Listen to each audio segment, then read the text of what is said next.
In the ancient heart of Rome, life moves to the rhythm of heavy stone and bronze church bells. It is a city designed for preservation, but a few thousand miles away, in the glass and steel canyons of Dubai, the air feels different. There are no bells here, only the quiet speed of modern capital. Most of us are born into a specific, invisible social contract.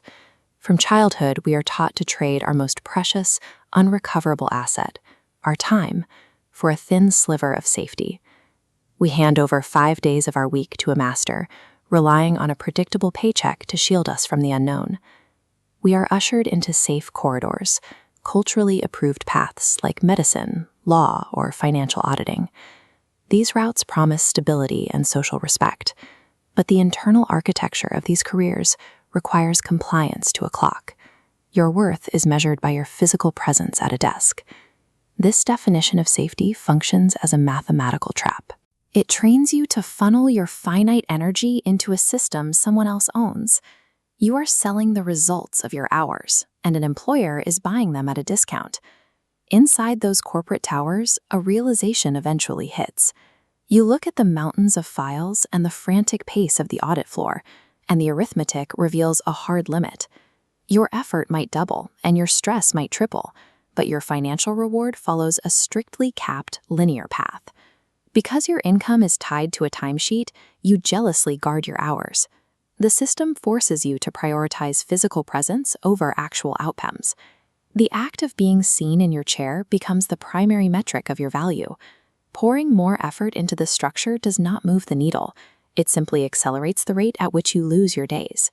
The time you trade for that annual bonus vanishes into the office lighting, leaving the underlying system unchanged. Climbing the inherited corporate ladder only tightens the schedule. The ladder itself serves as the cage.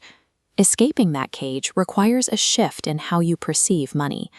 In the employee mindset, capital is a wage, a reward for labor. To an owner, capital acts as a set of instructions. It is a tool used to build and direct energy. This diagram compares the physics of these two systems. On one side, we have the linear model of the employee, where hours inputted equals dollars outputted. On the other side, we have the owner's model, a branching, scalable network of nodes. In the linear system, you wait for instructions and apply your labor. But because there are only 24 hours in a day, that input line eventually hits a hard, immovable ceiling. You simply run out of time to sell. The owner ignores the linear path. They guard the outcome by aligning incentives and deploying capital across the network, letting the structure itself handle the volume. The nodes multiply and expand, scaling beyond the limits of individual stamina. The dividing line between these classes is structural. It is the detachment of your income from your physical presence. Making this shift often requires a clean break. The kitchen tables of Rome are often stages for whispered warnings, where ambition is viewed with suspicion. Ownership demands a physical departure through an airport terminal to strip away those inherited judgments and reset your status to zero. You have to step into an environment where execution outpaces tradition. In places like Dubai, the skyline is a dreamer's construction site of steel. There is no ancestral credit here. You are forced to build systems and execute ideas with honest speed. Outside the safe corridor, the rules change. A mistake no longer results in a moral lecture. A failure shows up as a loss on a balance sheet. It is objective data used to make the next decision. When the incentives align and teams are in place, the mechanics take over. Cash arrives while you sleep.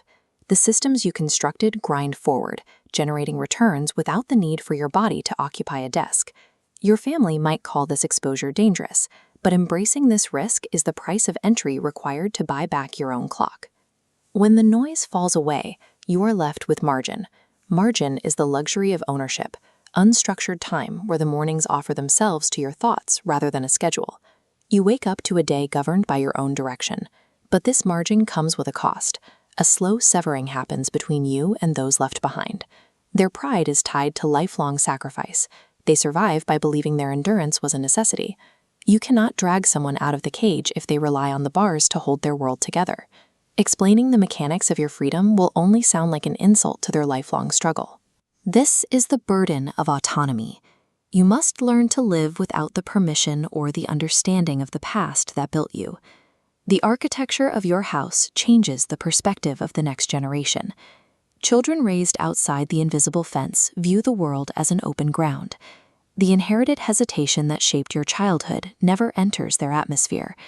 They treat money as a mechanism for building, and change as the natural state of things. Because they see you adjust systems rather than beg for hours, they learn to look for causes rather than instructions. This environment breaks the generational cycle of compliance. When your daily life is built on authorship rather than response, the need for external permission simply evaporates. Your children stand on the ground you cleared, looking forward with curiosity instead of fear. The success of this departure is measured in the weight you fail to pass on. The lineage of compliance ends with you, leaving your children to inherit the open ground.